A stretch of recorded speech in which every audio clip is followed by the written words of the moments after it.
All right, here we are, YouTube, back at it in the blanket fort, chilling.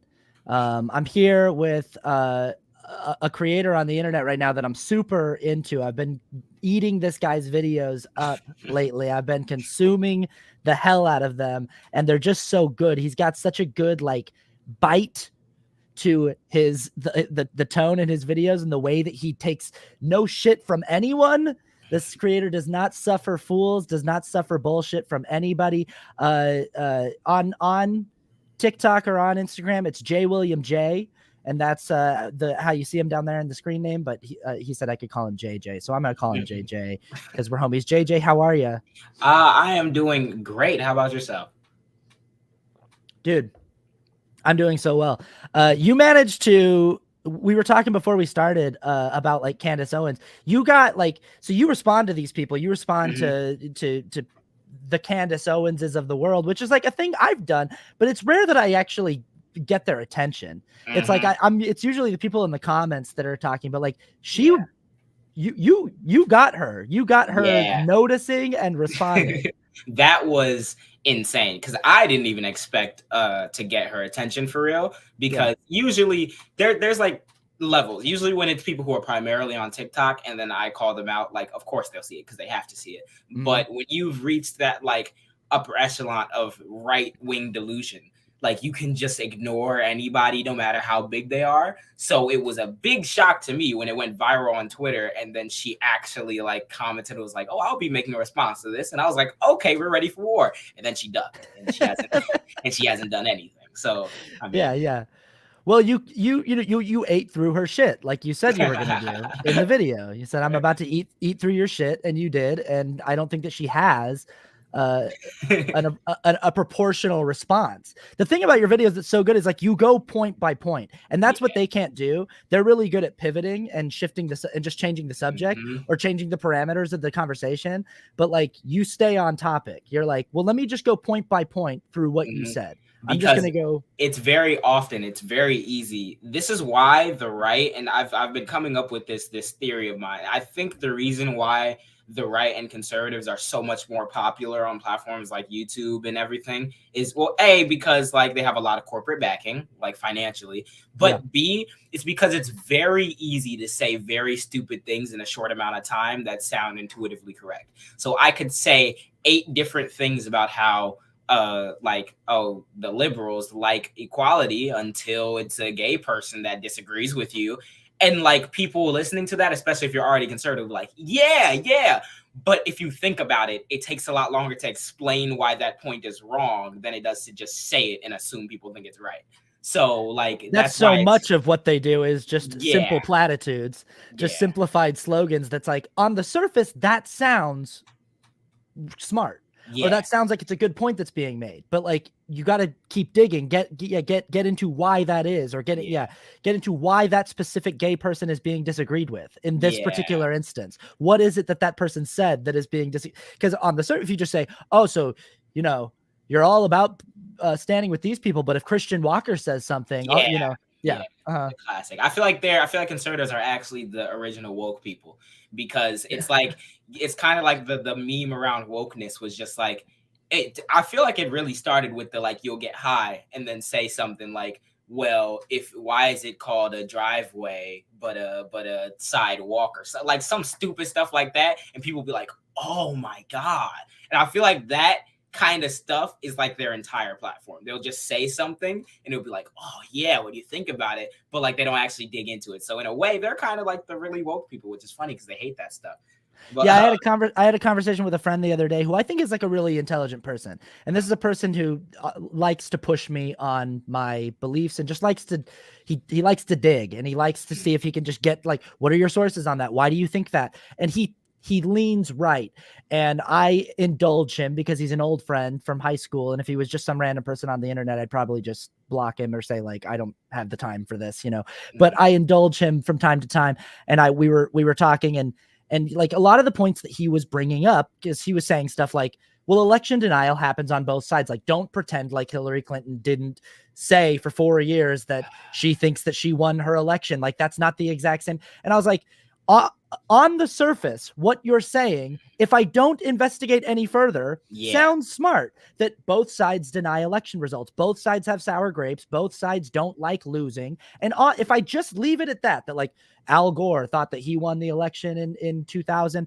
and Hillary Clinton thought she won the election in 2016. If I just leave it there and say, and that's the same thing as Donald Trump saying he thinks he won in 2020. But the fact of the matter is, like, those situations are demonstrably, objectively different situations. Al Gore's election was so close in one state that they literally could not come to a final tabulation of Florida. And the Supreme Court had to step in and go, you know what? On a 5-4 ruling, we say George Bush is the winner of the election. Al Gore said, I think that's a ridiculous way to settle this, but I accept it. And he stood down and he let George Bush become president. And which is like, he's got a legitimate claim that he's making there. That I think Bush won Florida by like 500 votes, like in a state with multiple million cast. Like, okay, you can, like, it's crazy.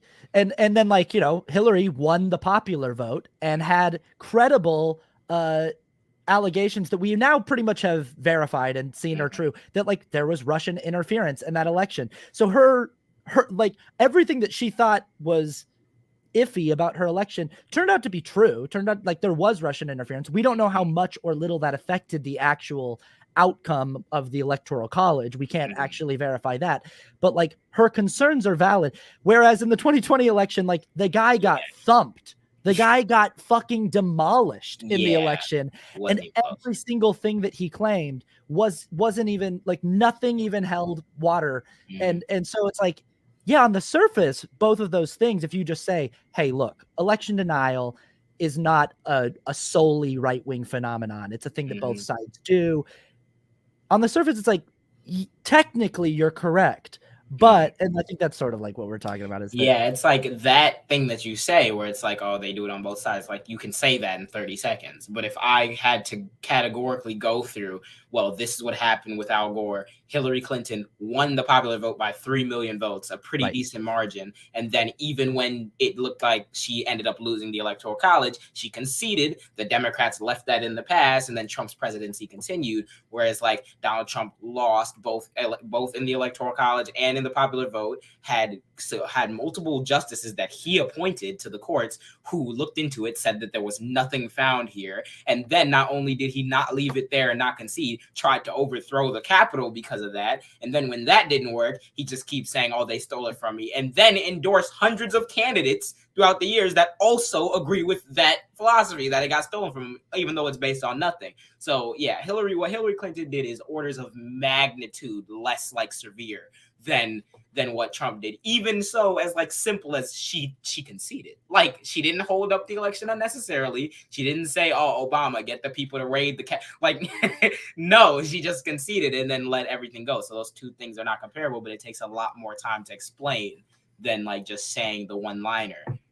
Yeah, I had a guy on the other week. We were talking about the midterms, and we were talking about like the talking point you often hear from people on the left, which is like the left is bad at messaging. Like, why isn't the left better at messaging? The right is better at messaging. The right is better at getting people unified behind their message.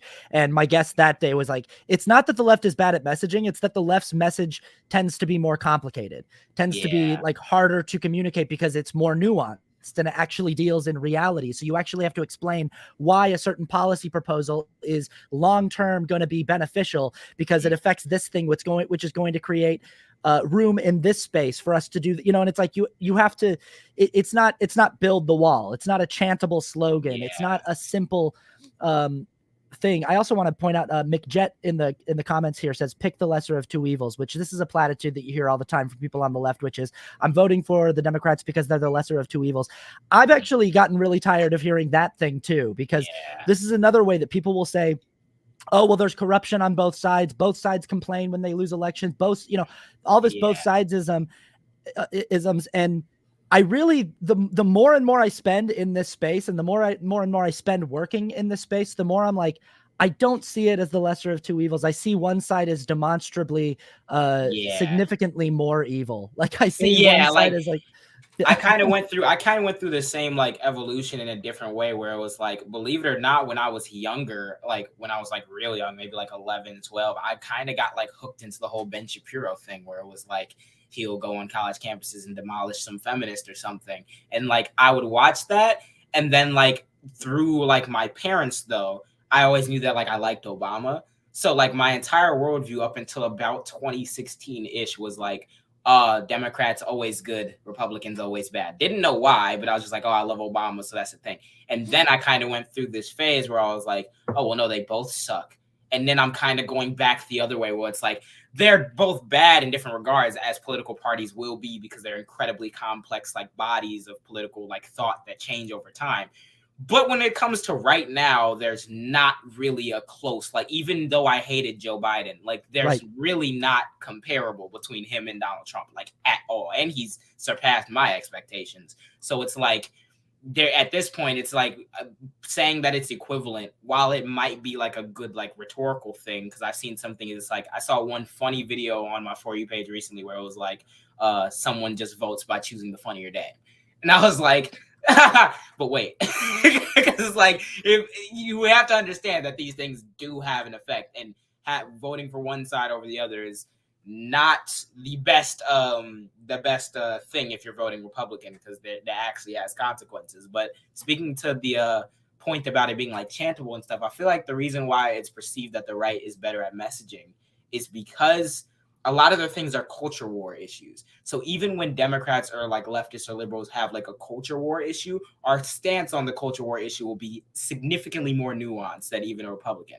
So like they'll say something like going after trans people or something, and in order for us to respond, it's like, well, no, these people are completely valid because XYZ, and here's the consensus medically, and here's everything, and they might pull like Steven Crowder types, might pull like a study or two that could maybe say what they're saying, but as a whole, it's complete anti-intellectualism. They don't really care. They just say the thing that'll get people to chant.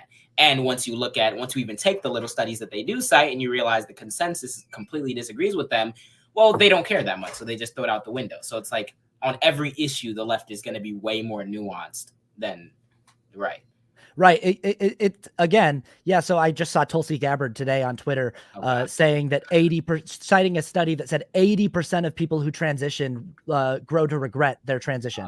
And I've heard like studies like that before, and I'm like, that's just like easy to disprove anecdotally. Like that's just like a thing where if you're just like paying attention to observed reality, like how many trans people have you ever met, and how many trans people have you met who regretted their transition? Because I've met many trans and non-binary people, and I know zero. I know zero who have been like, I shouldn't have done this. This was a bad idea. So I'm like, just anecdotally in my life, in my small sphere, and I think most people, if they just do like an internal, does that sound right to me? That 8 out of 10 people, that 80% of people who transition regret it. Does that sound like a thing that's true? But Tulsi Gabbard's got a study that says that it's true. And so this is that thing again where they can go, look, you have studies, we have studies. We both have studies. How can we trust whose study is true? And it's like, well, if we get into now what I have to do is I have to shift the parameters of the discussion into getting into your study, which is a thing you've done in your videos. You've been like, cool, let's look at the study that you're showing. Let's look at it. And oftentimes it's like, if you just go to the website that they're citing, you're like, it says here on the website that you're citing that this is like, there's information here that goes against what you're saying. That's why when we were talking before this started, when I was like the saying of don't attribute to malice what you can to stupidity, it's like sometimes I understand that, but a lot of times it gets very difficult for me to see how you can cite something, and like especially in TikTok we're using like the green screen format, and stand in front of it and tell me that this is what it says, and then when I Google it, that's not what it said. Like, what were you trying to do? Like, it could be that you just noped out of it after reading the headline, which I feel like most people do.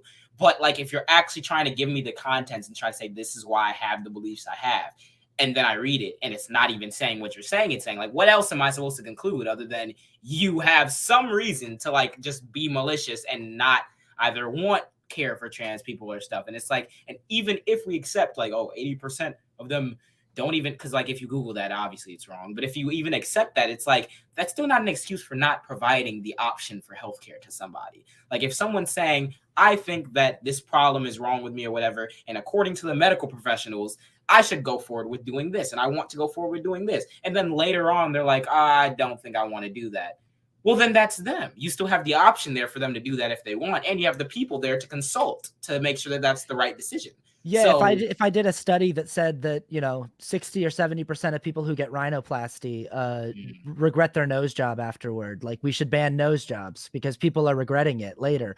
And I would, that study would never be done because there is no like movement to invalidate the identities of people with nose jobs. Like we don't really care that people get nose jobs and that's them. That's their, if they want a nose job, they can get a nose job. And if they, you know, like, and if they regret their nose job, oh well, that's they're an independent adult who gets to make that decision. But since there is a coordinated movement to dehumanize and degrade trans people, we get studies that skew statistics in a clearly biased way that goes against the consensus of the medical community, of the global medical community. I mean, this is like when people recently, a bunch of anti-vax people were saying that the WHO released on their treatments for COVID, the ivermectin was a treatment, and everyone was doing the green screen thing and linking to on the site. It says right there, ivermectin. Look, and if you went to the site and clicked on ivermectin, it said this is not a treatment.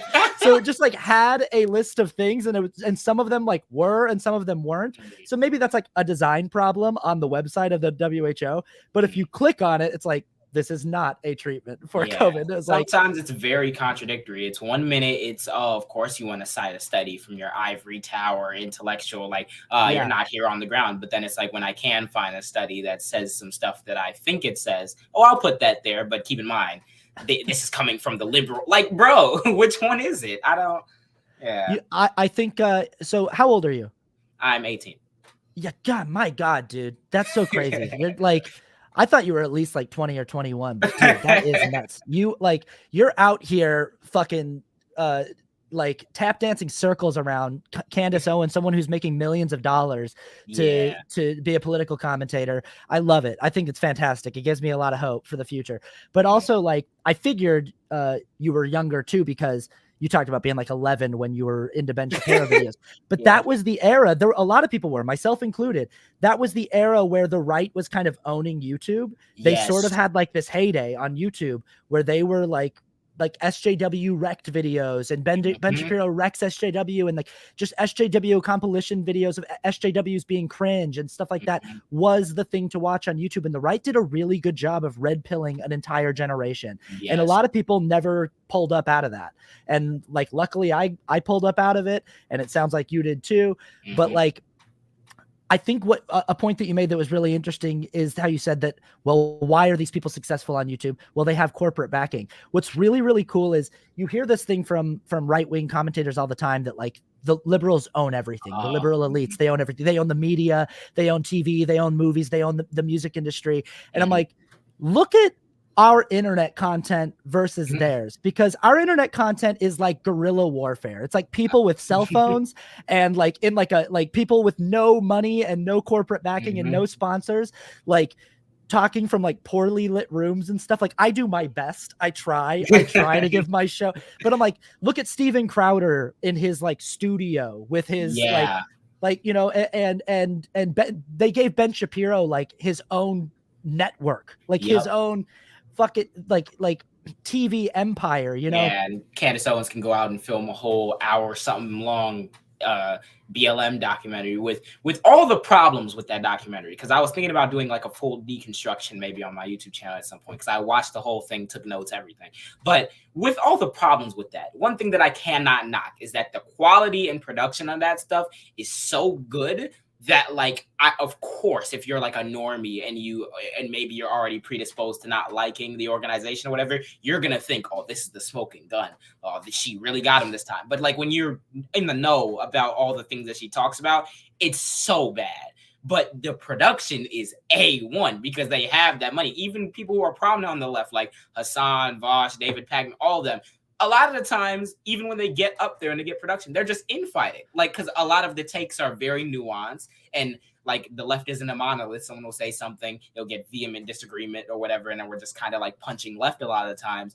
The right is over there. I mean, it's not like it's all like sunshine and rainbows over there agreement wise, but they will fall in lockstep a lot easier. And their figureheads have the production and have the cooperation and everything, where it's just like, yeah, but overall, even with that, I'd still say they're losing the culture war, which is why they think that the liberals and the left owns every corporation. It's like, no, it's just not cool to be racist anymore.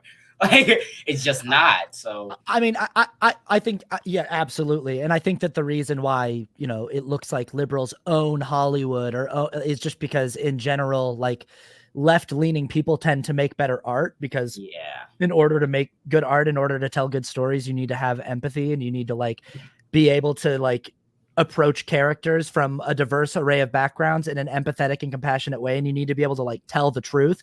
And people on the right struggle with those things. They struggle with truth telling and with empathy and with like having characters with dimension. So I just think in general, like, it's more of an ideology thing, that which ideology lends itself to more interesting art than it is like a conspiracy of one side owning versus the other. Because if you actually look at like where the money goes, the right has way more support from big moneyed interests. Yeah, no, it's hilarious to me, because it's like, for the same people, they'll always like go off about socialism and how, oh, we can't be a socialist nation, whatever. It's like the things that you're complaining about, why it seems like the left owns all the corporate. It's literally capitalism at work. It's your ideal framework at work, meaning that all these corporations have realized that when culture and the change in American society or whatever, if they put their backing behind like Colin Kaepernick or behind whatever on social media, they can get a lot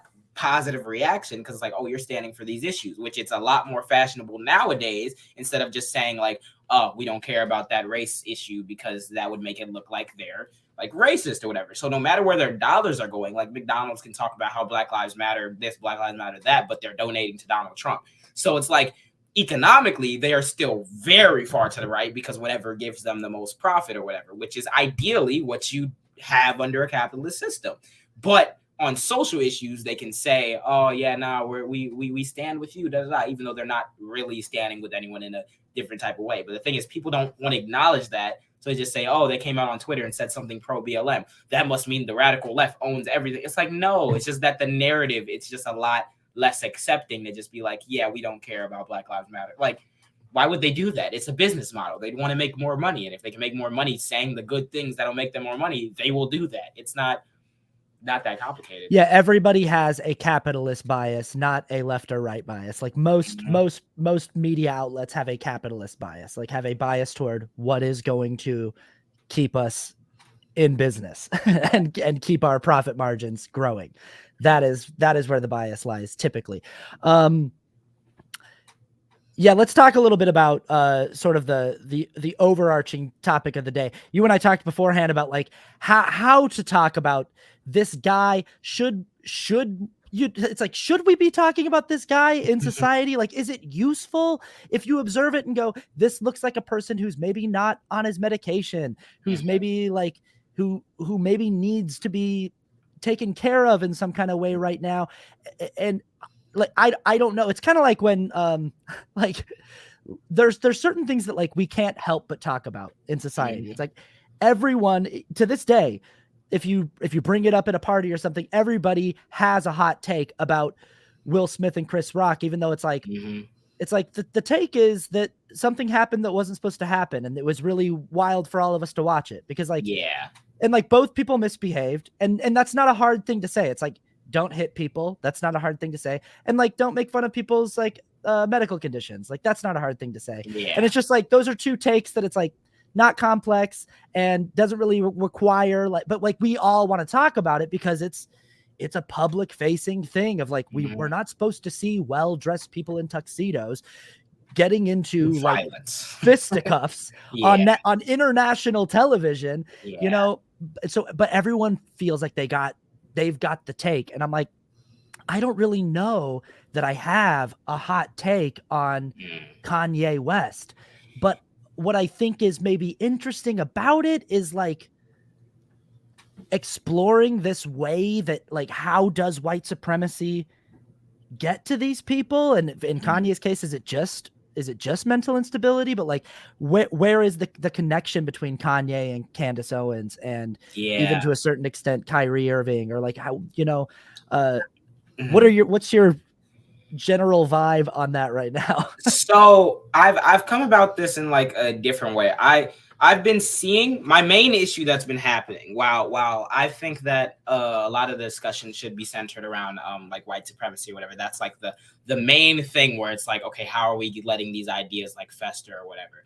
The main problem that I'm seeing is like people's willingness to accept terrible talking points or terrible ideas just because someone they like said it. So it's like I've seen this thing where people were like, I saw this one thing on TikTok. It was like, it pointed to when Kendrick Lamar had some line or some thing on his album Damn about Hebrew Israelism, which is like the religious philosophy behind like some of the people who echo what Kanye says, although it's not all of them, but that's like a thing that is prevalent there.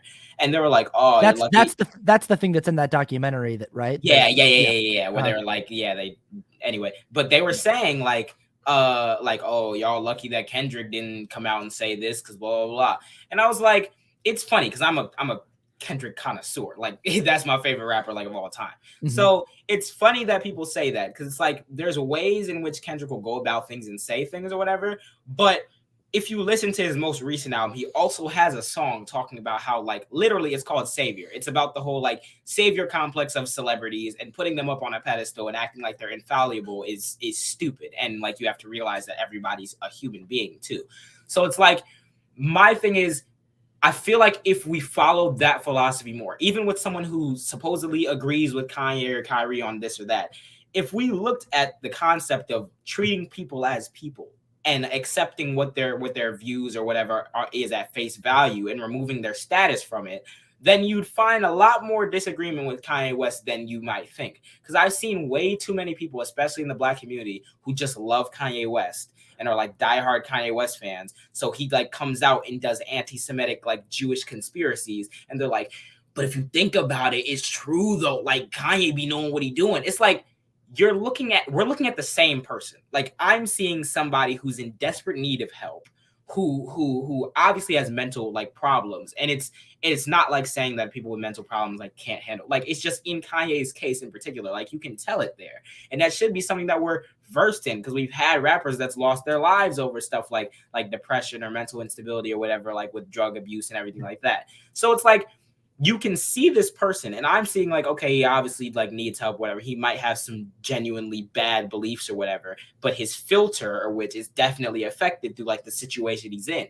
But it's like people act as though he's completely in control of everything. He knows exactly what he's doing, and he's actually low key right because look how mad everyone got when he started talking about Jewish people. It's like, how are we looking at the same person? Like you have to take a step back and be like, okay, if a white nationalist, if Donald Trump, if someone came out and said this thing to my face, would I be the same level of charitability, or is it just because there's this person that I really like as an artist that I'm accepting these abhorrent viewpoints that have no proof? And the proof is a completely different discussion because people actually think that they can prove that like, oh, Kanye actually was making sense. It's like, okay, if you want to do that, well, you understand you're traveling down the same line of reasoning that Nazis use and that people like Hitler use. So it's like, we can get into the discussion on whether or not what he's saying is actually provable, which it isn't, and you will lose that discussion. But take a step back and be like, why am I so easily onboarding these views that I probably didn't believe prior? Probably because you just like the person. Again, yeah, like it's that same thing of like, on the surface, if you don't do any investigation, if you don't get curious about it, he said.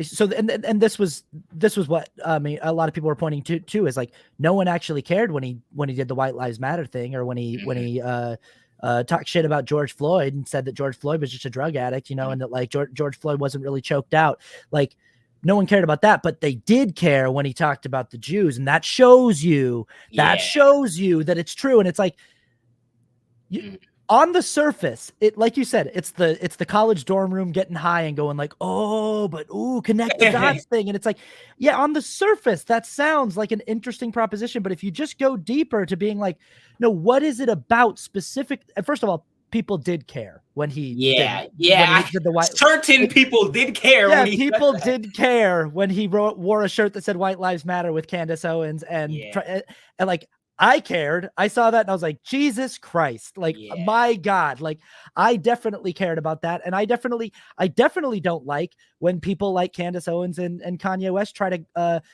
look me straight in the eye and tell me I didn't watch what I watched in the George Floyd Yeah. video. When people try to Yeah. look me in the eye and go, oh no, he didn't choke to death. And I'm going, I watched it happen.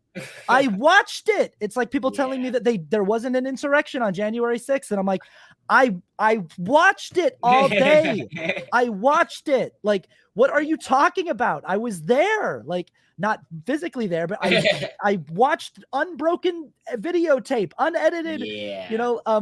so I definitely get upset at that. But like the reason why suddenly there's an influx of people getting upset about his comments about a Jewish conspiracy is because it is the exact rhetoric that led to one of the like worst events in recent history, in recent history, like the genocide that happened in Germany. And we look at that and go, oh, whoa, wait a minute. That's a thing that we all should be in agreement on, that we're not going down that road. Yeah. That's, another way I can go about looking at it is like, and it's funny because a lot of these same things, like Kanye West will say things he say and be like, oh, well, we as Black people got to do this, or like the whole self responsibility, personal accountability type stuff that a lot of them like to preach. And it's like, okay, if I accept your framework and I completely ignore the systems and everything, and I say, okay, let's look at personal responsibility. If you're wondering why, a lot of the reason why people got so offended and like what's going on about Jewish people when he said it, but not about Black people, is because look at what happened when Kanye West came out a few years ago and said that slavery was a choice. It wasn't just the liberal media and the establishment people who might be running everything. It wasn't just they didn't give it 25/8 media coverage. You didn't either. You went and listened to Kanye again. We all went and listened to Kanye again. He said all these things, and through us continuously supporting him, if we're looking at personal responsibility, he's still on my playlist. He's still on a lot of people's playlists. He said all these things, and what did we do? We said, oh, that's messed up, and went right back to what we were doing. So, of course, when you keep doing that and you keep doing that, it's not like he just dropped this out of nowhere. He's had this pattern of behavior. When you keep doing that, you personally, if we want to talk personally, are contributing to the normalization of that type of stuff, especially coming from him. If you might not agree with it on a broader level, at least you know, oh, when Kanye says it, we shouldn't worry about it. So then how do you then turn around and be like, but nobody worried about it? You were contributing to the whole, like, no one canceled Kanye. Kanye didn't see any drop in wealth. He didn't see anything every time he's done these things. So why is it that? And there were definitely some people who were like, what did he just say? Exactly. And then a lot of people, like, for a while, it feels like we've just been going, oh, there goes Kanye again. Yeah, there like he goes again. When he did the slavery was a choice, and then when he did the Trump hat and stuff, I immediately, like, as a person, I wrote him off. I was like, yeah, nah, I don't know what's going on, but this is bad. Like, what are we doing? And even then, I still saw some of the people I see today trying to justify it. Oh, well, Trump was about to do this for Black people, or when you think about it, slavery was. It's like, why is it that all of you who try to say that the Black community is personally responsible for XYZ, you guys seem to fail to like want to actually look at things that we've enabled or things that you've enabled that contribute to this behavior, and you only care about it when it serves the point that Kanye was originally trying to make. So it's not, oh, maybe I was wrong when he said that slavery was a choice and I still listen to his music, but it is, maybe the world's wrong when he says that Jewish people are behind it, and then they get mad that he said that, so it must be true. It's like, wait, so then if we apply that same logic, then slavery must have been a choice, right? Because if people got mad at that because he said that, if we're saying that means that he was right, then that means he was right? But you wouldn't agree with that. But you agree with the other thing. It's like you can't come about it in a coherent way, agreeing with the stuff that he does. Yeah, that's such a good point. Yeah, that, like, if someone gets mad about him saying there's a Jewish conspiracy out there, that means it's proof that there is. But if people get mad that he said slavery was a choice, yeah, that's a great point. It's crazy. It's like there's no way in which you can go about that without and agree with all the things that he's doing or whatever in a way that genuinely makes sense, unless it's just you like the dude, or you may secretly think and agree with him. So thus, like, the thing. And then after we get past that, we can be like, okay, now what's the merit of what he said? It's obviously nonsense. But it's like, that's the reason why there's such a big outrage. It's not because the world's conspiring against you. It's because, like you said, in recent memory, something incredibly tragic just happened. And And on top of that, you could talk about historically, Jewish people have been oppressed literally everywhere in the most crazy ways. So of course, but yeah. Yeah. And I think that, look, to be fair, I think there is a conversation to be had about like disproportional reactions to things. Yes. And like I talked to you a little bit about this, that like sometimes I feel like, well, why am I speaking up now and I didn't do a podcast when he said, that slavery was a choice, or like, or like why? And sometimes I feel like maybe there's a thing inside of me that's like intra-community violence or intra-community problems make me go, I don't know if that's my place to talk about that. I can have my private thought about it and go, geez, that's a fucked up thing to say. I don't know. I don't really know. I think there is a conversation to be had there, but I definitely think that that just going, oh, now people getting upset about this, it's like, this is what Dave Chappelle went on Saturday Night Live and said. He was like, essentially what he went on there and said was, Kanye and Kyrie didn't say anything wrong. What they did was said it publicly. They weren't incorrect. They just shouldn't have said that shit out loud. And insinuating that like the drama here is that they said the quiet part out loud, the quiet part that everyone knows, the quiet part that everyone secretly knows. And Dave said, I've been to Hollywood and I'm just saying, it's a lot of Jewish people. I'm just saying. Yeah. So I was going to ask you, you did say that he's still on the playlist. I was going to ask you, like, are you a fan of Kanye West? Because this is a thing too. People always talk about, like, do you separate the art from the art? How do you do that? Because like, like I'm a big Dave Chappelle fan. And this has been a problem for me lately. I've been going like, do I even like this guy anymore? Like, it's been a while since one of his stand-up specials has made me laugh. And every time he comes out with something, I'm like really excited and hoping that maybe it'll just be funny again. And he always winds up saying something that I'm like, I don't even know if I like this guy anymore. Like, I don't. It's kind of, with me, I've never really been a diehard or like even that much of a fan of Kanye. Like, I went back and listened to some of his older stuff because his older stuff is objectively like very good. But like, when it comes to him being on my playlist currently, like even now, I found myself having some like reservation. Like, I feel like I found myself skipping his music a lot more or whatever. It's just no judgment, by the way. Like, I'm not. This is a complex thing, but So it's like I feel like I don't think that there's ever a time where we can ever genuinely separate the art from the artist, because I feel like people have tried that, and I think I lost faith in that whole movement when I realized how many people still listen to R. Kelly, and I was like that dude has done some wild, and even that's not enough to get people to be like, yeah, I'm not gonna listen to his music either. So I feel like people just inherently, like, they'll probably, in order to, and I mean, I do this too, everyone does this, I feel like in order to make yourself feel better about it, you're just like, oh, well, I like the stuff, I don't really like him as a person. But it's like, in a way, you're kind of supporting like his avenues, his like wealth, his everything or whatever, but you don't really see that as a direct connection, because it's like, what's he gonna do? I just listen to his music. It's hard to escape music. Like, it's hard. Like, I was out on Halloween and I was dancing with my friends, and like Gold Digger came on, and like me and all my friends like looked at each other like, but we were like, yeah, like, come on, like, get down, girl, go ahead. Like, we were like, okay, it's good. But I mean, I have a fucking Michael Jackson tattoo on my right bicep. He was my idol growing up. He was such an icon to me. Like, I was a very, very skinny kid, and I was also like a pretty effeminate kid. And there was something about like someone who was like thin and super androgynous and effeminate and performed the way that he did. He was like my hero, and he was what made me want to be a performer. And for years I denied in my head that anything ever wrong went down. And then I watched that HBO documentary, and it was like heartbreaking watching that, because I just was like, I think I've known this all along. I think it was always like staring me right in the face that like, yes, this guy did that shit. Like, yes. And I just was like, no. And then it was like right there in my face. And I was like, damn it. And I have that too. And now it's like, when I hear his music, I still sing his songs at karaoke sometimes. Like, I still sit, but like, I don't know. I watched the documentary on HBO about Woody Allen, and like, and and I'm not a big enough fan of Woody Allen to be like, I have to keep watching Woody Allen movies. Like I was like, yeah, I'm good if I never see a Woody Allen movie for the rest of my life. Like I'm good.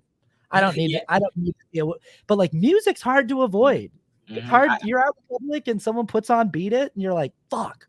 Yeah, like, I think that I genuinely think that there's no way. I don't think there's a way to get around. I think that we should. That's kind of what my problem is sometimes with like canceling or like cancel culture in general. It's like there's very often times where there's no real way. Like even going back to the Kendrick Lamar point, like as recently as 2015, he was denying like what Michael Jackson did or whatever. Like in a song that I love, or whatever, he says it, and I'm just like, oh, we all know that he did it, but there's genuinely just no way you're going to get it. So I think the conversation needs to shift around, like probably not trying to condemn yourself for listening to the thing, but like condemning yourself for agreeing with or supporting exactly what they were doing.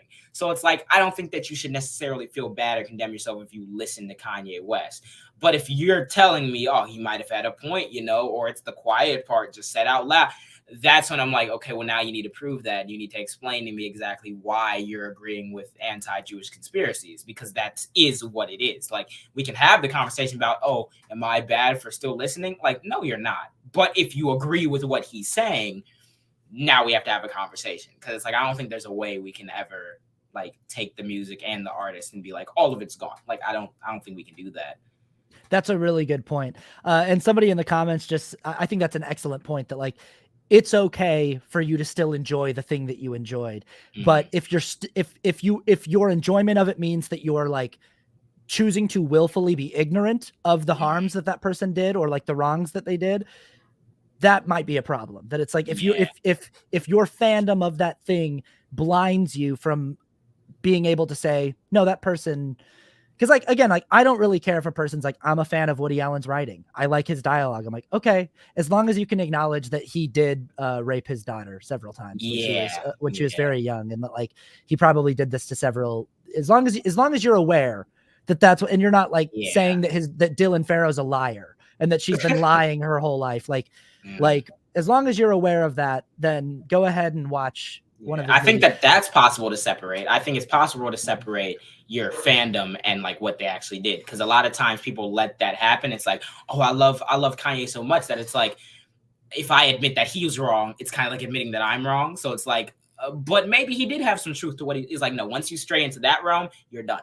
But like, you can be like, you're not wrong about thinking that song was good. Yeah, like you're not wrong about like thinking that was a good beat to dance to. Like those two things aren't the same thing, you know?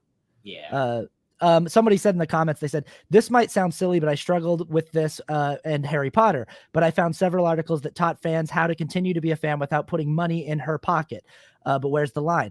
That's interesting. I mean, yeah, it's the same thing. It's like so many people were like, oh shit, that's my series. That's my book series. That's my movie series. And she's just the worst now. And she just keeps digging the hole deeper and deeper. But it's like, yeah, I feel like there is a conversation, a nuanced conversation about like exactly at what point is it harmful? Because it's like listening, say like taking like J.K. Rowling or like Kanye for that matter, like listening or reading, like listening to a song or reading the book, that's probably like, you're fine. It's whatever. Like if you like buy memorabilia, like if I went out and bought Yeezys or something, like that's kind of signaling more of like a fandom, but I wouldn't say that, or like buying a book or like buying a Harry Potter t-shirt or something. It's like, I would say it's not bad. It's signaling like you're more of a fan than like average people, but it's still not like, you can't be morally condemned for that. Like maybe you just really take a liking to it. But like if you were like, oh, I can't wait to go like I mean, even maybe going to a concert or going to like a meet and greet, it's like cool. It's just in your head, if you're able to separate what they did from actually like what you like about that person, then you're fine. You're just fine, because you could have all the Michael Jackson memorabilia like in the world. That doesn't mean you endorse like being a child predator like at all. Like, and I feel like a lot of things that people complain about some people on the left is that a lot of times we do it the opposite way, where it's like, wow, you just made a comment about Michael Jackson. Sounds predatorish to me. It's like, well, no, because that's not reasonable. But like there is a point in time where it could be seen as harmful. For me, it's arbitrary, but I draw that line as like once you find yourself starting making arguments to like completely agree with what they did, that's when you need to take a step back and be like, okay, am I letting my fandom actually get in the way of what I know is reasonable and correct, or am I just trying to find an excuse to not criticize the thing that I love? That's an excellent point. I also liked when you talked earlier about like people who just agree with people because they like that person and they don't really think Yeah. about it further than that, and they just leave it at the surface level thing because they don't want to investigate it and find out that they actually think that person's wrong because they like that person so much. I think this is the thing that made me want to talk about this. Is I was just on Twitter after it happened, and it was just sort of like blowing my mind. And I think this is sort of like my white privilege coming out that I had just assumed. And look, like, to be fair, and this is, realistic, there are way fewer centrists and both siders in marginalized communities than there are in the white community, in white people. They're like centrism and both sideism is a very like white thing. It's white, we talked about this before we started the episode that like I know a lot of conservative people who are embarrassed to identify as conservative. Like they tell me they're not a conservative. That's not me. I'm not a conservative. But then when they explain their political ideology to me, I'm just like, everything you're saying, you're conservative. You just are embarrassed by what that thing has become and what it looks like. So you don't, but at best you're a centrist. At best, like you are adhering to all of the ideologies of conservatism, but you don't like it. So in label, it's the way that you'd like to be thought of is drawing you closer to the center. But so we see it in exit polling and stuff in the vote that like overwhelmingly people from marginalized communities tend to skew toward progressive ideology and progressive views. And there's an obvious reason for that. Like when you have been when you're inside of a community that has been the victim of institutionalized oppression for generations, it's very hard to ignore it or pretend like it doesn't exist or adhere to an ideology that tries to minimize or erase that institutional oppression. And white people have historically benefited from that institutionalized oppression. So it behooves white people to be blind to it or at least try to play both sides more often. But I was surprised at the amount of Black people on Twitter that I saw saying something to the effect of like, man just told the truth and people are taking him down for it. He's just telling. And I was wow, really? I think that, at least in particular, speaking to the Black community, I think part of the reason why that's the case, and I've tried to put a lot of thought into this, is that instinctually, or like not instinctually, but I feel like we're more predisposed, at least the older generation in the Black community is definitely way more conservative. I mean, but that's just like a with age thing. Like older people in general are way more conservative. But at least for the Black community, I think that a lot of the things surrounding like spirituality and tying our legacy as a people to something greater kind of lends a lot of people to be wrong about various things or agree with things that they probably shouldn't, that like are against their best self-interest, which is one of my problems with Black Hebrew Israelism, because like you can talk about it as like something you genuinely believe or like as a religion or whatever, and that's cool, but it's like I feel like the attacks, especially on the Jewish community, are coming from a place of a lot of times Black people as people who've been like oppressed or whatever in the United States. Because it's not like Kyrie and Kanye aren't saying that the oppression has existed or whatever. That's like their whole framework from where they're coming. It's like, well, they oppressed us, and the reason why they did is because we're actually God's children and we're the lost ones or whatever, and they're trying to co-opt our identity. And I feel like that is very specific and very like common in the Black community, and it's reasonably so, because it's like when you come from a group of people who you oftentimes don't know where you came from or whatever, a lot of times you feel the need to, it's like, well, people aren't just doing this or doing this in the Black community or whatever because they just don't like us or whatever. It's like, oh, I know plenty of white people that I like and everything. It's just that the Black community is hurting itself, and we really need to get back to God and realize that we're actually God's children, and they're oppressing us because they don't want us to know our real history, which I feel like the core driver of that is something that's cogent, where it's like, all this stuff is happening, it's wrong or whatever, and they shouldn't be treating us like this. But the end to which you go, where it's like, no, actually, this group of people who exist isn't really that group of people. It's really us, and they're trying to keep us from that.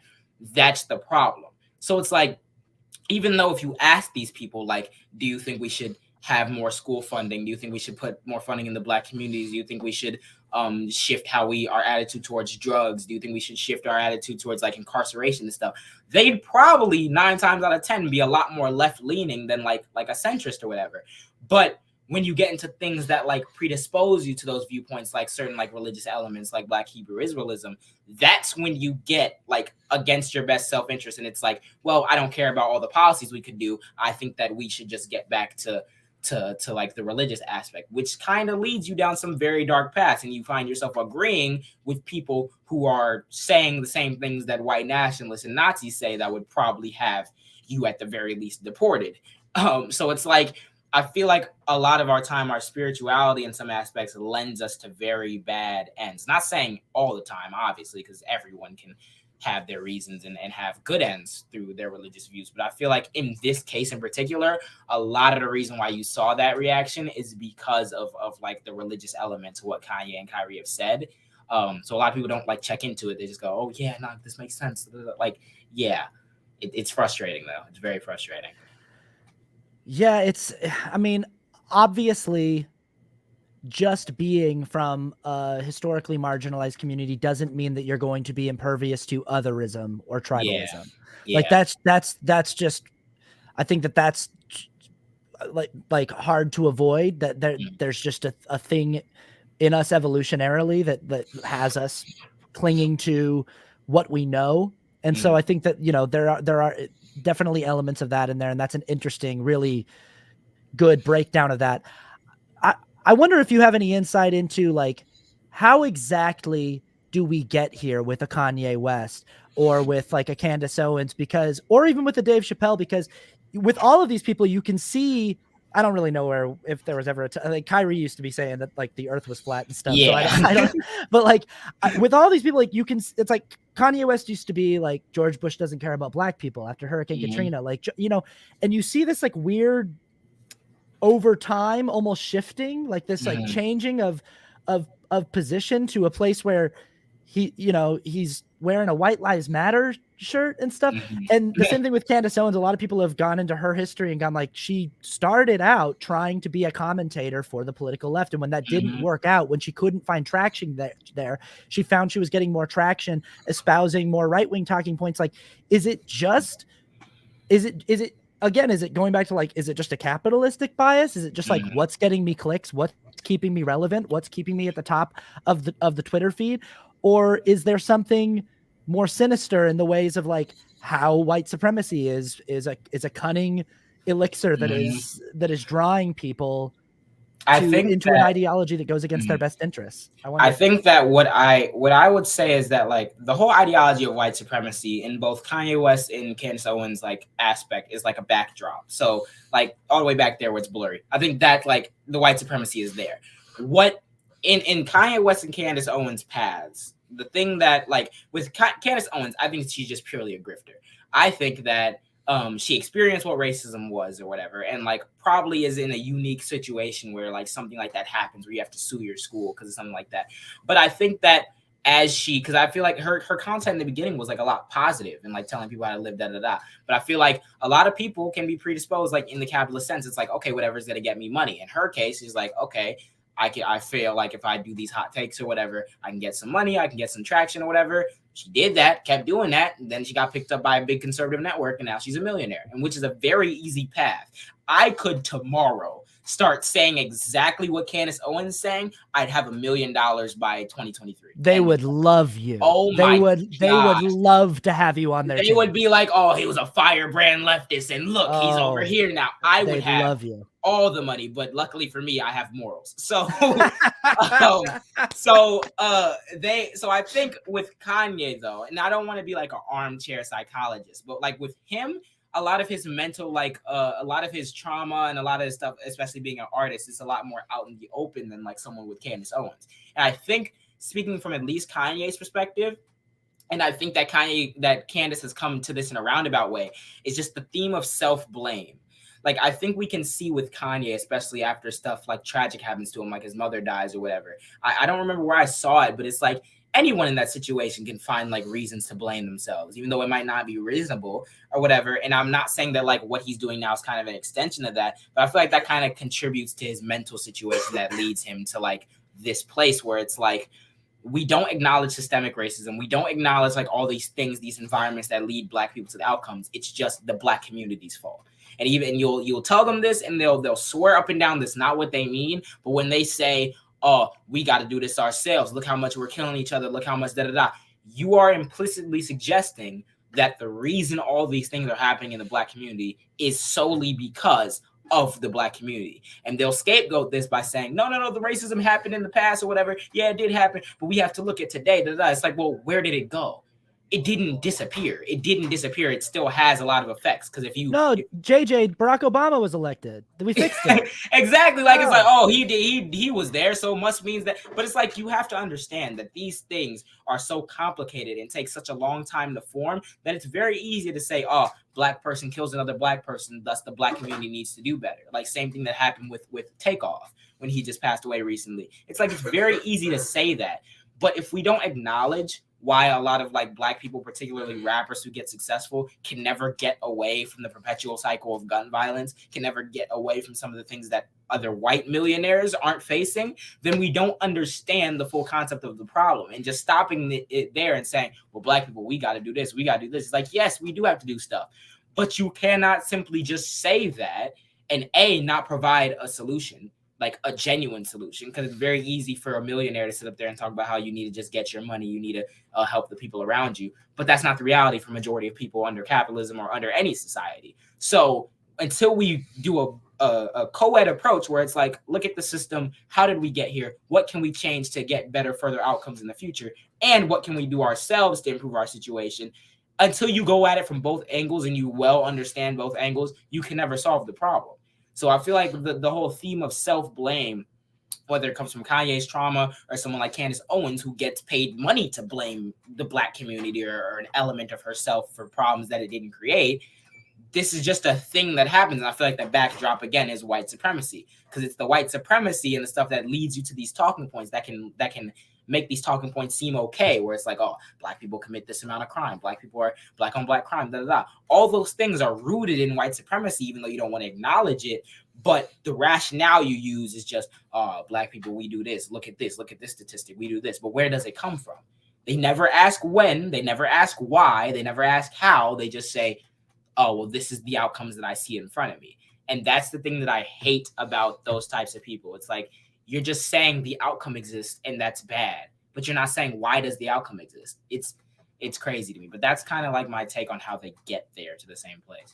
I've seen you do that in several of your videos where, because man, there's no diversion tactic that I get more frustrated by than when people bring up, Black on Black crime, Yeah. and Candace Owens was all too excited to talk about it when Takeoff died and and to jump right. Oh, see this, and you're always good about going, yeah, but you have to ask why. You have to actually look at the systemic, the history of systemic racism and institutionalized racism from a foundational level that still exists in our society that leads to these kinds of problems in communities. Also, just the fact that like intra-community violence exists in every community. That, exactly. Like, it is not a solely Black phenomenon. Like it is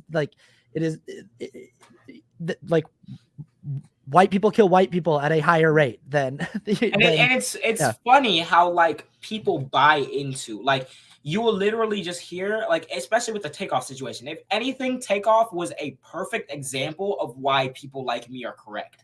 Because when you look at what happened, he didn't actually even get killed by like some other person who was there to like kill him. He got killed by someone on his own side who was like firing and misfired or whatever and hit him. So when you see that, it completely destroys the angle of all these Black people were just mad around each other and look, we're killing each other again. It's like, okay, why is it that people like a famous rap group like the Migos feels as though they need to carry around people with weapons around them like all the time? And you could say, oh, well, it's because other people are out to get them. Okay, why? Where did those people come from? Like people like PNB Rock who got killed. PNB Rock got killed by another Black person because he was trying to rob him for his jewelry. Why are we in a situation where a lot of Black people are disproportionately poor enough to do stuff like go and rob people and not even like see people as people anymore? Like, you can make that criticism of the individual's actions, but you have to understand where the individual's actions come from, because people don't just come out the womb like, I'm gonna become a rapper and have people around me like doing that. People don't just become a rapper and be like, yeah, I'm gonna just talk about killing people and all this or whatever. Where do you think that comes from? That comes from their personal experience. They had to experience it. When a rapper's talking about how they saw someone die, it's not because they want people to go out and kill people. It's because they saw someone die. So it's like, I don't understand how we get to this place where it's like, all these things that are outcomes and outgrowths of the situation that Black people are in are actually secretly Black people's fault. But then you don't realize that that message is so like caked in white supremacy that it's like, yeah, like, you know what I also want to know is like, what is the solution being proposed by the right? So the people that get taken in by this, but like when they just go like, oh, see, well, it's a community problem, it's a culture problem, and I'm like, okay, but what are you offering here as a solution to this? And they'll go to, oh, traditional family values. That like, if you're more like, you'll hear Ben Shapiro be like, you're much more likely to succeed if you get married and have kids and go to college. Like, you go to college, get married and have kids, you're much more likely to succeed in America. And it's like, and then again, you have to point by point it, get married, have kids. There's a cost and benefit to doing all these things. How much does it cost to raise a kid? In what area will you be most likely be able to raise that kid and then have them go to college, basing off at a high school education that's actually cogent enough to get them to the point where they're able to even think about college if you get a full ride, or to the place where you're financially stable enough to be able to afford your child's college. Someone like Ben Shapiro, who went to Harvard Law and has had to worry about anything his entire life. Like, yeah, it's easy for you to say, just get married, have kids. But like, you have to realize that there are things that you encounter every single day that lead you up to these decisions that you've never had to deal with in your he doesn't life. realize that what he's saying is be institutionally privileged from the moment you're born, from generations of systems that were built to benefit people like you and to privilege, you know, so be generationally wealthy, be like when he's saying those things that sound so simple, but it really is, it's this way with so many things on the right where I'm like, what is the solution you're proposing? I even think about like with election security. I was all these right-wing politicians tweeting about how we need to change our election system and how our election system is so broken and how we need to fix the election system. And then they all like tweet a list of things that they want to be done to fix elections. And I'm like, how is any one of those a solution to the problem? Crazy. Like, I'd much rather have the discussion on the left about like universal systems versus like means testing, because at least we have something that we want to do, and now we're working out the logistics of how to do it. If you just tell me it's a culture problem, okay, how do you fix the Black culture? Well, maybe a lot of them don't value education. What do you mean value education? You're talking to people who literally couldn't even get an education and were discriminated in every way, shape, or form from getting education up until maximum 70 years ago legally, and then we realized that schools have resegregated themselves because of how we fund public schools. So what do you mean value education? You can't just, they don't ever have a policy position, which is exactly why stuff like the red trickle happened the other day, where they couldn't even get the red wave, because you don't have policies. You have talking points on culture war issues, and when stuff like something like Takeoff happens, you say, well, the Black community, their culture. Okay, where do we go now? Where do we go? At least if I said, what are you proposing? What is your solution to this? Why should people listen to you about this? Like, exactly. At least if I said encouraging, like finding out a way to restructure how we fund public education, finding a way to make more job opportunities, maybe provide incentives to businesses to do startups in certain areas or whatever without gentrifying the area. Like, maybe if I said that, then there's actually things, even though it may not be the most specific things, that's things that we can look at. Okay, what's the data on school funding in different neighborhoods? What's the data on preventative measures to stop gentrification? Where's the like? At least you can look at something. You can't tell me culture, Black people need to do this, and then just you don't have anything to base that on, because like, it feels right. I feel like we could do an entire episode on what you just talked about with resegregation. I think that's such an interesting concept that nobody talks about enough. The fact that like we have effectively resegregated our school system based on how we choose to allocate funds for public schools. And like, you can just see it, like it has happened. Like we just, and the ways that we have like redline communities to be like, oh, well, this neighborhood gets this allotment of funds due to what their property taxes are. And like it aligns with, but it just so happens that this is a predominantly predominantly white neighborhood. Exactly. It's crazy like, because when you have policies that literally ensured that those neighborhoods would turn out that way, it's a shock that then when you draw the lines and you may claim how you did it blindly, that's not getting off into a tangent about critical race theory, but that's kind of what they try to get at. It's like you assume that these things were just done blindly, but look at the effect that it has regardless, because you ensured that these people are living in these poor neighborhoods, and now you're telling me that because they live in the poor neighborhoods, the school doesn't get funding. Well, surely we have to come up with a different way to do that, because you already set up the game to make sure that that was how it happened anyway. So it's like, there, at least you have a way in which you can like talk about going about something when you acknowledge it on a systemic level, as opposed to just saying, well, you need to do this, you need to go start a business, you need to, like, there's so many other things that you're not taking into account. That's what I hate about that message. Well, and again, it's surface level thinking. So a person on the right could say, what are you talking about? I mean, get real. Segregation ended 60 years ago. Like, we took care of that. There's legislation. It's in history. You can go read about it, Google it. But if you, again, on the surface, okay, yeah, we fixed that. So why is there still a problem? Oh, it must be cultural. And it's so interesting because if you keep digging at these people, they know it. They know that it's a problem. They know that the way that they actually think about it is a problem, because you're like, what are you actually saying? What are you actually saying? And get to it, because what you're actually saying is that there is something fundamentally broken in this race of people. That's what you're actually saying. And you don't want to you don't want to go there. So you dance around it. You dance around it. But if you keep pushing, that's what they actually think. And that's what they're led to if they can't actually come to terms with the reality of how the system has been set up. Because surface level thinking says, well, if we took care of segregation 60 years ago, why is there still this problem? Why are people still choosing to be in segregated schools? Not looking at the fact that just that legislation alone didn't do anything for the fact that communities were still being divvied up through redlining practices and funds being allocated disproportionately, and that has still led to a system today where we are essentially still segregated in that regard.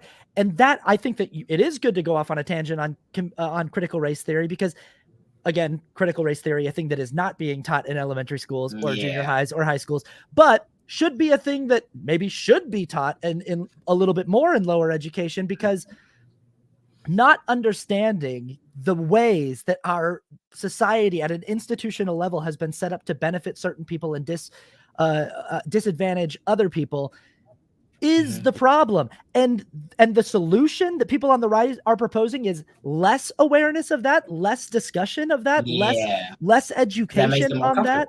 It makes me like, it makes zero sense. That's my thing, is like, and even when, if you just simply, you'd be shocked if anyone wants to try this, you'd be shocked at how many people will like engage with you on this discussion, especially on the right. And if you just use the Socratic method and just keep asking them why, you'll be shocked where they go, because they'll get to a point where it's like, the only answer is either it's going to be genetics or I have to assume that it's like something with the system. But they won't do that. They'll circle back to like something like, I don't know, black abortion rates, even not realizing that that's a product of the system too. So they'll do everything to not like actually acknowledge what the real thing is, but then stop short of just flat out blaming black people for it. It's crazy to me. It's just like, and even like stuff with like critical race theory, even though they just assume that it's any cringy lecture that someone talks about white people just must be critical race theory, which it isn't. Right. It's like, you have to acknowledge how the system was built or whatever, how the system continues to be perpetuated, even if we assume that everyone in it is an honest actor and nobody is like racist or anything. It's like, it's a very like, my camera battery died, I gotta replace battery. But it's a very easy thing to try to get caught up in without like acknowledging anything, because it kind of makes you uncomfortable. Yeah, absolutely. It's totally wild. One thing that we haven't, I mean, we've touched on it, we've talked about it briefly, we've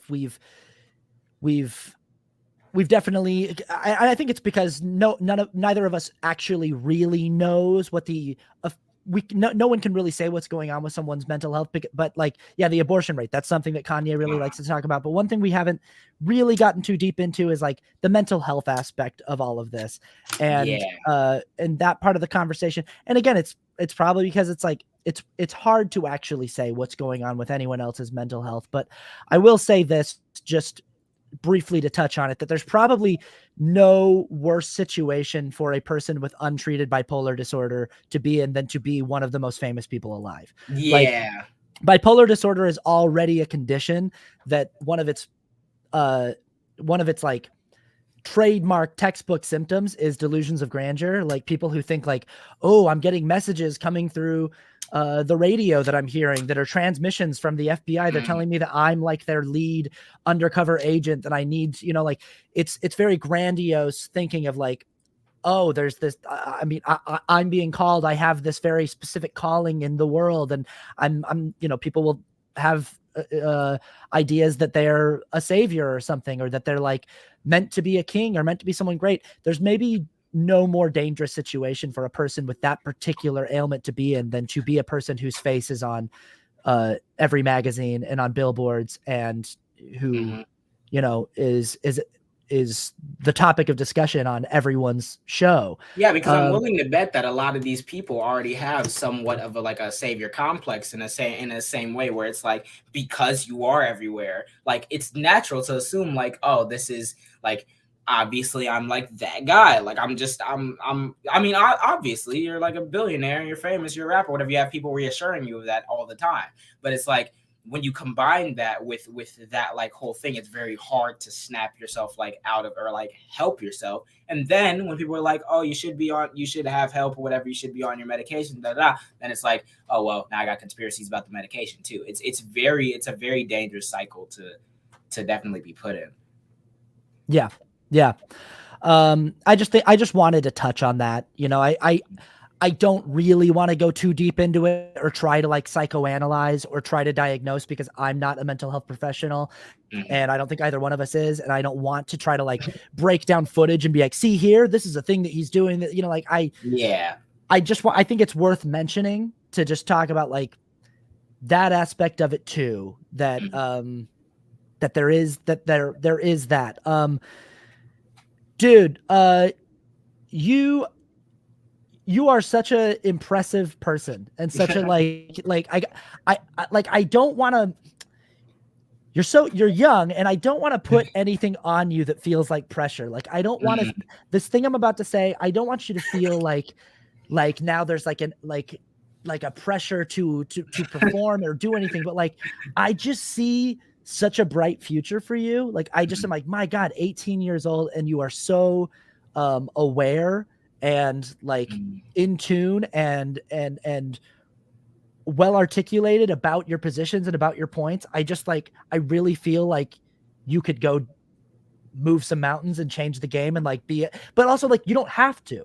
Like, I don't want that to be pressure on you to be like, oh shit, well now I got to do something, otherwise I'm going to feel like a failure my whole life. Like, I just wanted to say it as a compliment, that like, I just think you're really fucking smart and like a really impressive person to talk to. And like, I thought you were like 21 or 22, and to find out you're 18 years old, I'm like, my God, dude, that's like half my age. And like, it's wild. So no, thank you so much. It's not pressure though, because I plan on doing it anyway. We don't we operate well under pressure here. So like, yeah. All right, great. Well, when are you when are you gonna like run for office or something, or get your own show? That's what you need. I've had a lot of people tell me that, it's like, oh, you should have your own show.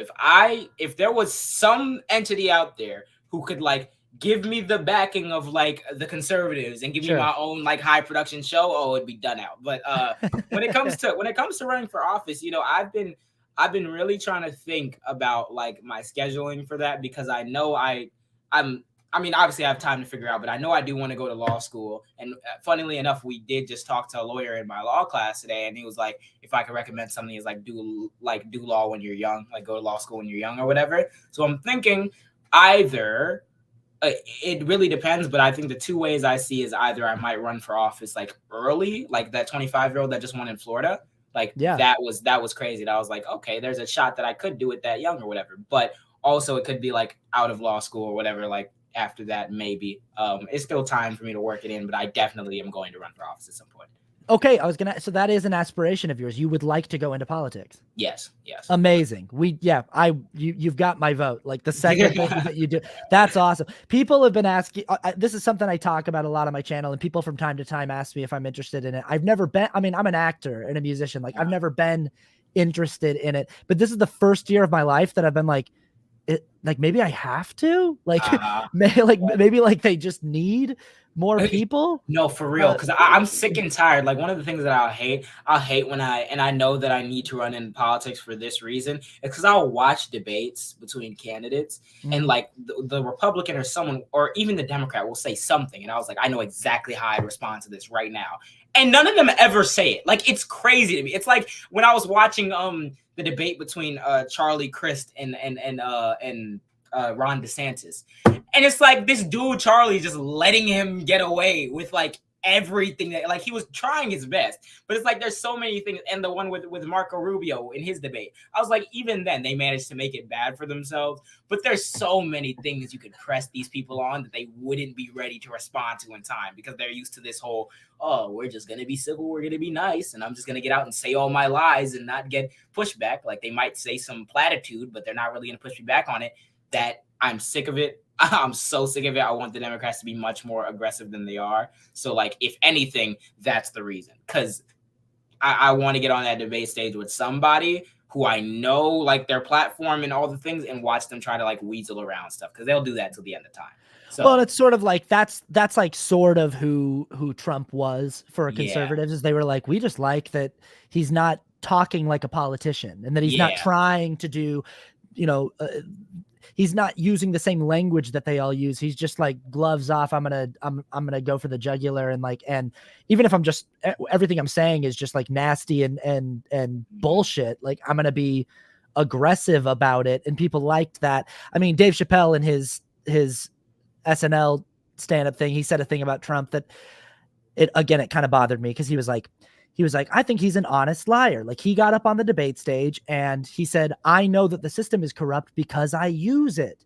And to a certain extent, I was like, I know the debate that he's talking about. I know it was in 2016, he was debating Hillary Clinton and he said to her, like, you haven't done anything about the corrupt tax codes that I know are corrupt because I use them. He's like, I do. He's like, and I made a lot of money off of them. He's like, but when I get in there, I'm going to actually rewrite them so that they're a little bit more fair. He's like, you had plenty of opportunities to do that and you didn't. He's like, because they benefit you too.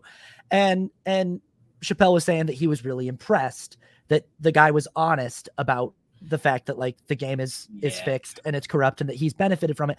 But I was also like, I don't like that you're like giving him credit as being an honest person, as though he hasn't built his political career off of like just a Mount Everest of lies. That's my thing. Like, it's like every single even underhanded, like little prop you can give to him, it annoys my soul because it's like even in that case you're wrong. Like I talked to somebody recently and they were like oh I don't like him as a person or whatever, but he like the whole I don't like him as a person, but he's a good businessman or he's da, da, da. And I'm like, even with that, like I could be really petty and go into his bankruptcies and everything, but it's just like, okay, you can have someone who's a good businessman, but what did they do? You guys elected him on this, oh yeah, he's gonna go out there, root out the corruption. I don't know how you thought a billionaire who's been taking advantage of tax codes and fraudulent real estate investments since he was essentially born. I don't know how y'all thought that this was the guy who's gonna root out the corruption because he's corrupt himself.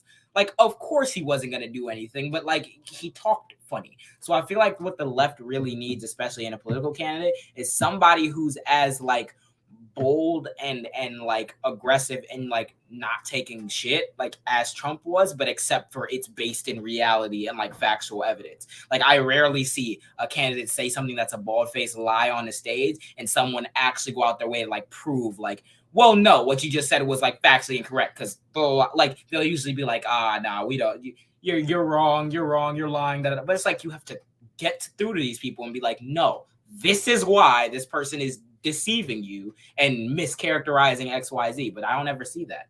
And it's like that on a debate stage with Trump would be, if you had the swagger with the also, here's why you're actually dumb. Like it would go crazy. Like, and I don't think people like realize that. Like, that's how you avoid people like that. Is there anyone in the game right now that you look at and go like, we need more of that? Like, is there like, I mean, like, how do you feel about like AOC or like Beto O'Rourke or Bernie Sanders? Like, how do you like, or do you think that everybody's just like playing the game and that we need more Um, straight talking? I love like I obviously like all AOC and everyone. Even like someone like John Ossoff, even though like they're better than what like the Democrats are. And I'd say like AOC and Bernie are like leagues better. But like even sometimes like they can lack in their like rhetorical strategy or whatever. That's why a lot of people like I personally would love to see AOC run for president. Do I think that she would win like now or maybe in even the next 3 elections? No, because I feel like she's like not too polarizing because I hate that, but it's like she doesn't really have a platform or like the rhetorical strategies to actually get that platform across to enough people to where it's like a run for the presidency would be viable. Because if she ran, then like all the Democrats would just swarm and be like social, like the same stuff they did with Bernie Sanders. But even Bernie didn't have like the I mean, obviously you can get to the point where it's like a lot of people just genuinely didn't agree with it. Maybe it wasn't like the time, but like a lot of times the left doesn't help themselves, at least in national politics, when it's like the rhetorical strategies and the things you need to be able to do to get through to people and make it realize like this platform is actually something you would genuinely like and like something that you'd agree with. And it's very cool being like, oh, here's my policy positions, and we should do that.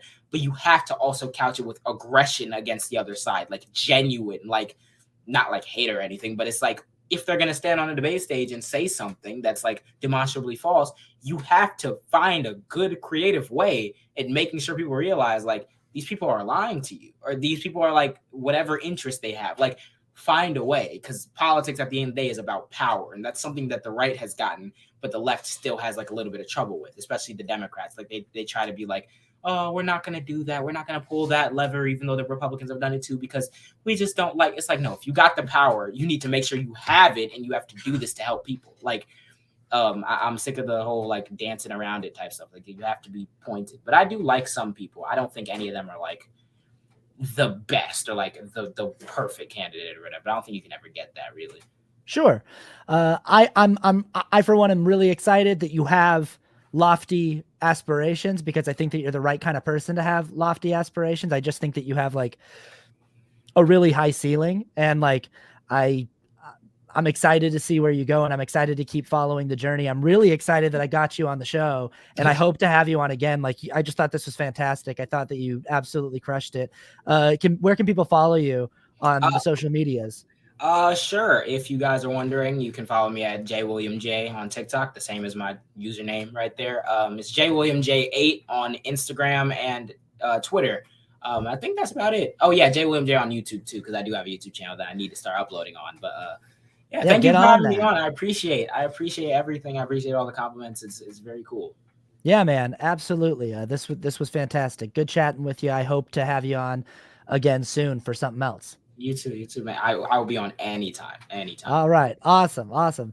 Nice chatting with you, JJ. Have a great rest of your day. And thanks everybody in the comments for commenting, for being here. We'll see you at the next one. See you guys.